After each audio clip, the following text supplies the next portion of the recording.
Custo de vida, emprego e desemprego, cesta básica, tarifas públicas, salário mínimo. Agora, na Brasil Atual, a análise do DIEESE. Nós vamos conversar agora com o diretor técnico do DIEESE, Fausto Augusto Júnior. Bom dia, Fausto. Bom dia, Glauco. Bom dia a todos. Fausto, nós tivemos ontem a divulgação por parte do IBGE do PIB do segundo trimestre de 2020, que registrou queda de 9,7%, a maior desde o início da série histórica. Também houve ali a revisão de queda de não só 1,5%, 1,5%, mas 2,5% do PIB do primeiro trimestre. Esses resultados eram mais ou menos esperados, mas ainda assim mostram aí que o Brasil agora está oficialmente em recessão. Como que você analisa os dados divulgados pelo IBGE, Fausto? Bem, Glauco, primeiro vamos começar olhando para a revisão do dado ali do primeiro trimestre. A revisão do primeiro trimestre mostra que o nosso problema econômico não estava somente vinculado à pandemia, porque os dados do primeiro trimestre pegaram ali um período bastante pequeno da pandemia ali na segunda metade de março. E já colocava o Brasil ali com uma queda na taxa de 2,5% do PIB. Quando você entra, então, para o segundo trimestre, né, ou seja, a gente vai fechando aí o primeiro semestre, e aí sim, pegando o miolo da pandemia, principalmente abril e maio, o que a gente vai ver é uma queda bastante acentuada, muito próxima aos 10%. E é bom lembrar, né, Glauco, que quando você isso comparado com o trimestre anterior, que já tinha caído. Quando você compara esses números com relação ao trimestre, em relação ao ano passado, o que a gente vai ver é uma queda acima disso, né, uma queda de 11,4% em comparação ao mesmo trimestre do ano passado. Isso mostra o quanto, de certo modo, a economia paralisou e regrediu aí por conta da pandemia. Um outro dado que eu acho que é importante também a gente olhar é para o setor, né? E aí chama atenção uma queda de quase de 20% em relação à indústria de transformação. Acho que esse é um outro dado bastante forte, que nos coloca uma série de questões. Chama atenção também, por outro lado, o fato do próprio gasto do governo ter caído em torno de 8%. Né? O gasto das famílias, a gente já esperava uma queda, uma vez que há uma perda de renda bastante sensível, mas o gasto de governo deveria ser o oposto disso, né? Porque o governo deveria, de alguma forma, buscar a sustentação do crescimento nesse período. E o governo, efetivamente, ele não parou, né? Os governos, efetivamente, não pararam. Ao contrário, eles tinham que ser mais ativos, até por conta do combate à própria pandemia.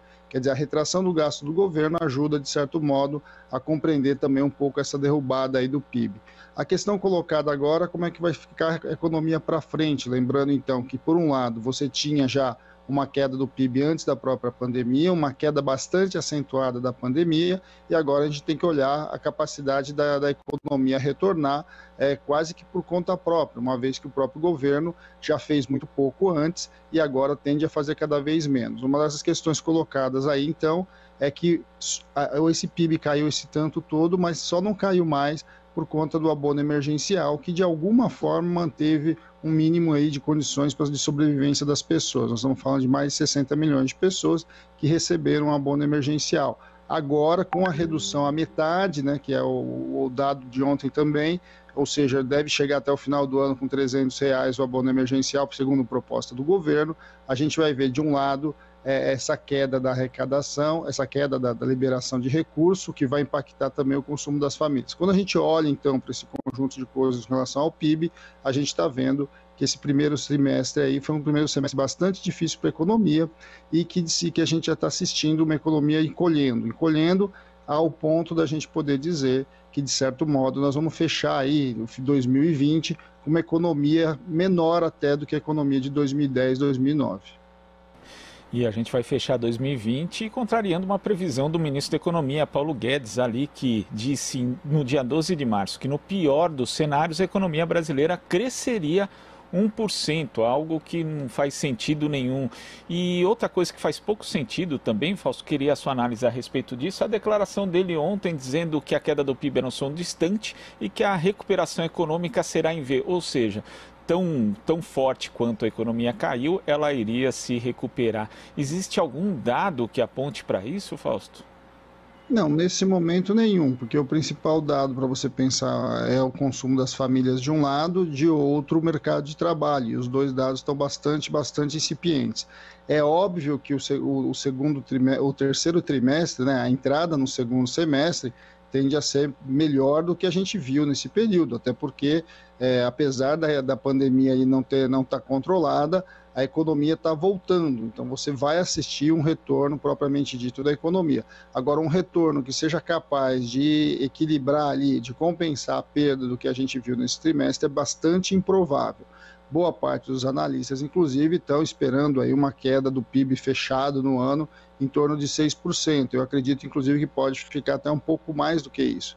Olhar para a economia agora na reabertura tem a ver também, principalmente, com um dado bastante significativo, Glauco, que a gente viu nesse semestre, aí, nas indicações desse segundo trimestre, que foi a queda do investimento. O investimento caiu de maneira bastante acentuada, e a retomada do investimento é fundamental para que a gente assista a um crescimento mais sustentável.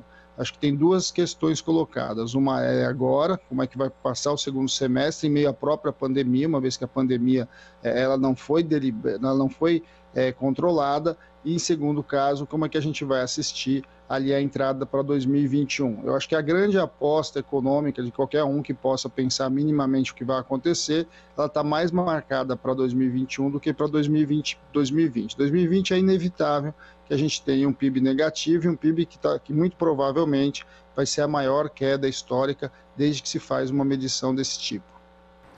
Agora, você destacou o papel do auxílio emergencial justamente na manutenção de não haver, na verdade, na prática, uma queda maior na economia. E agora a gente tem a redução desse valor de R$600 para R$300. Isso também deve causar um impacto bem negativo nessa tentativa de retomada do Brasil, da sua economia, Fausto.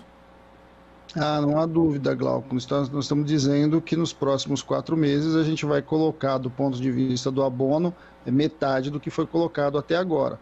O abono emergencial, ele se transformou ali nesse período da pandemia numa renda aí de subsistência, ou seja, as pessoas não acumularam esse dinheiro foi recebido e foi para o mercado de consumo. Ele se transformou em consumo das famílias de um lado e ele se transformou, inclusive, em arrecadação de impostos dos estados e municípios, do próprio governo federal.